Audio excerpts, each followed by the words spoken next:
The first real sailing boat I built in my early teens was made of steel. 2 canoes made from corrugated iron roofing sheets joined as a sailing catamaran. With sails, I sewed up on Mum's old treadle singer sewing machine.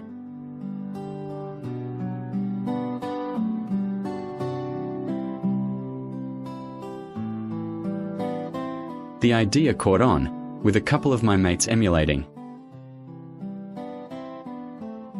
Gary's design didn't have much freeboard, definitely a single-handed boat.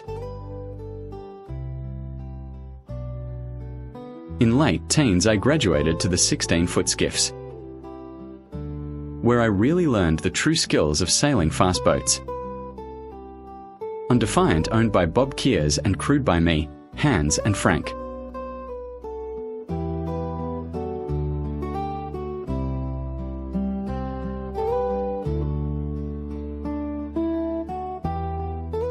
Sue had only agreed to marry if I also wanted to travel.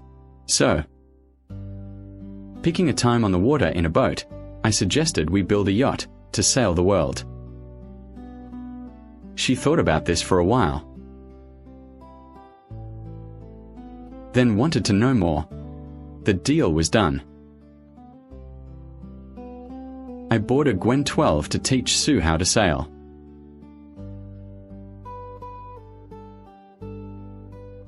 We picked a build site in front of Sue's parents' house, and I taught myself how to weld steel, the choice for build design and material. The slope of the site meant I had to build the boat upright.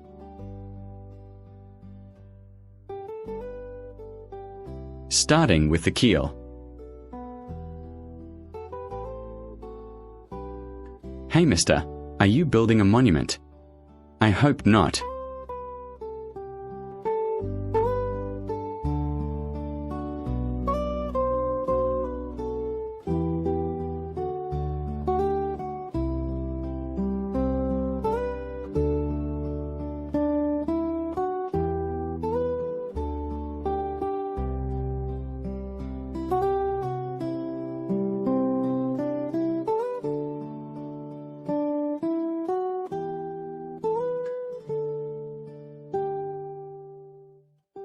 We had a flood in the river during the build.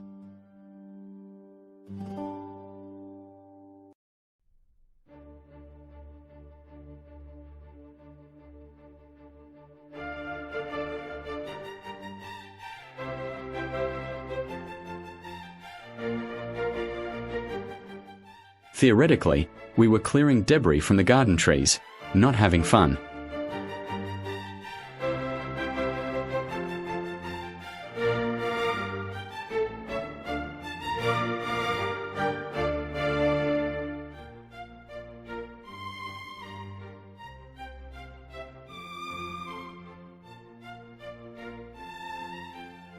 Starting to look like a boat.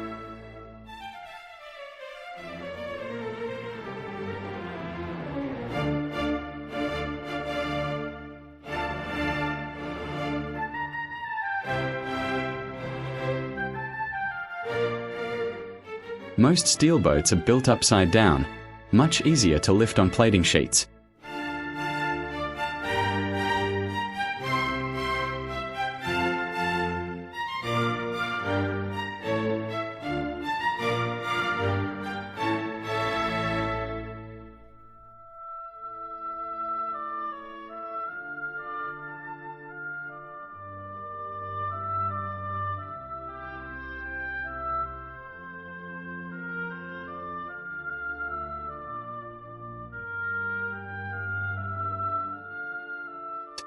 About this time, I read a book by Alan Lucas extolling the virtues of a raised or flush deck design, so I changed from the trunk cabin.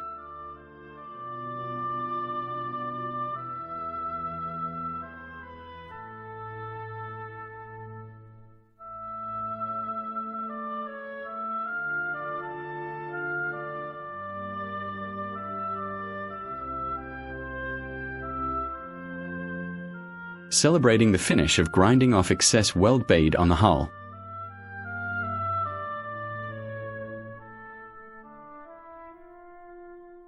The ballast in the keel was 3 ton of steel punchings, set in cement as the aggregate.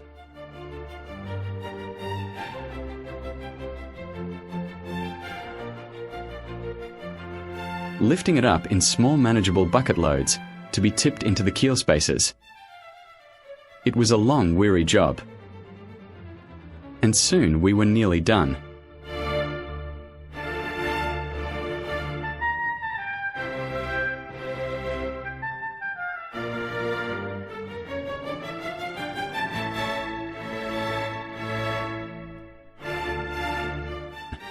My 26th birthday with a Dreamtime cake.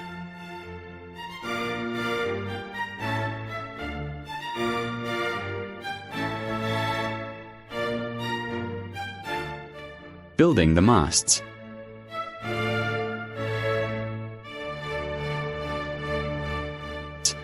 Testing the mizzen mast for fit and rigging, main mast too heavy for this. Mum arrived early for the launch and helped to sew up the mattress covers.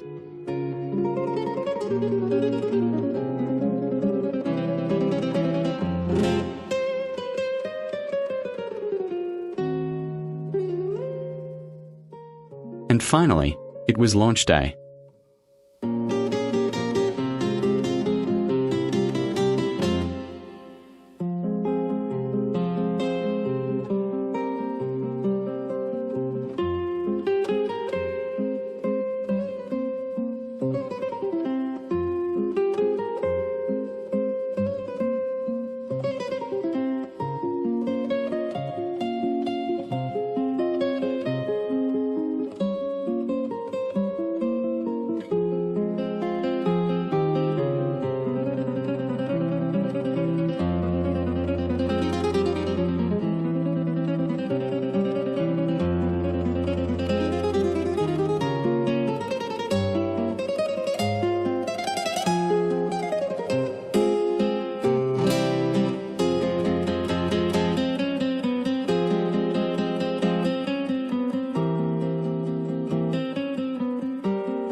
I had to ship in truckloads of gravel to create a stable base for the crane.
No such thing as occupational health and safety in 1974.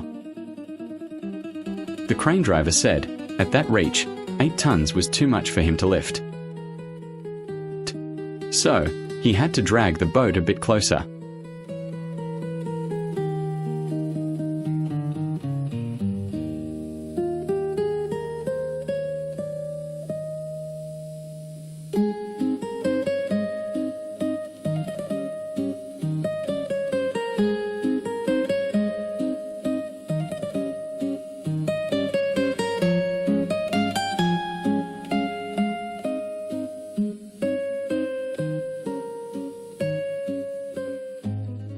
swinging the boat around into the neighbour's driveway.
Leaving Greensborough, heading for Port Melbourne.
Arriving in Port Melbourne, in 1974, still very much an industrial area.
Now, what was that about occupational health and safety?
Identical Helena design, but with the standard trunk cabin build.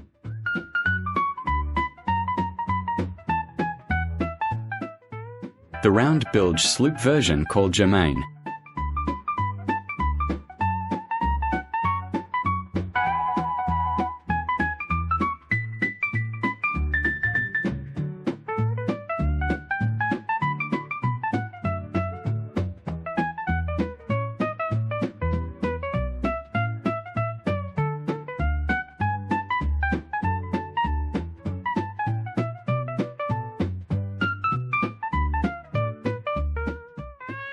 The boy's dream had come true.